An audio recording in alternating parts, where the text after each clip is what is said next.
Hi Alexa, sorry to take so long to get back to you with this. I have the questions up here on the screen and I'm just going to go through them really briefly for you and show you how to do them. I think you may just be making them harder than they are. For question 11, if you notice, this part of the summation here is the same. They're both k-squared. The only difference is that the interval changes. So in the first one, it's between 0 and 3. So you start at 0 and you're going to substitute in 0, 1, 2, 3. The second one, it starts at 4 and goes to 6. So you're going to substitute 4, 5, 6.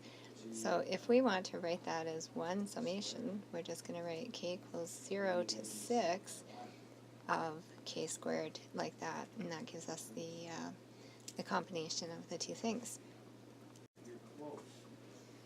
So for number 12, it's the same thing. The only thing that looks a little different is that they use different variables, but you notice they're both just a number cubed, and that's the instructions that that's telling you.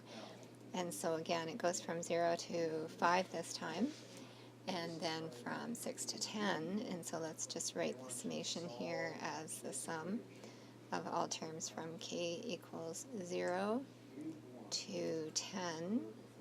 And you can choose whatever variable you want there, maybe k cubed or l cubed, it doesn't really matter, or you can make up a new variable and write it as the sum, say as n equals 0 to 10 of n cubed.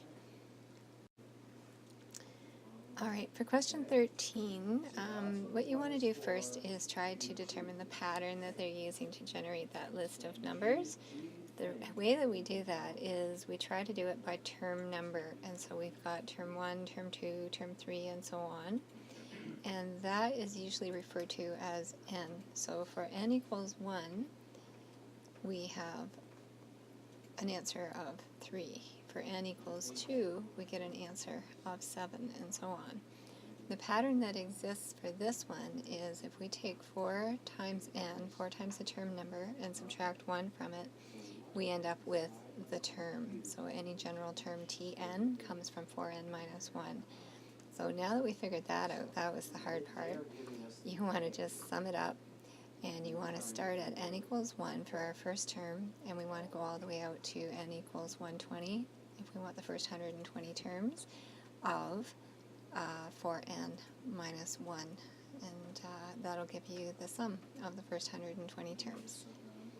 So I hope that helps get you started with those questions. The answer key to the assignment is on the Google Calendar for, let me just see which one it's on, October 6th. I think that was the first day that the assignment was posted. On the second day, I think there's a link to the assignment again, but that the answer key is not posted there. So just go to the 6th if you want to see all of the answers from 1 through to 15.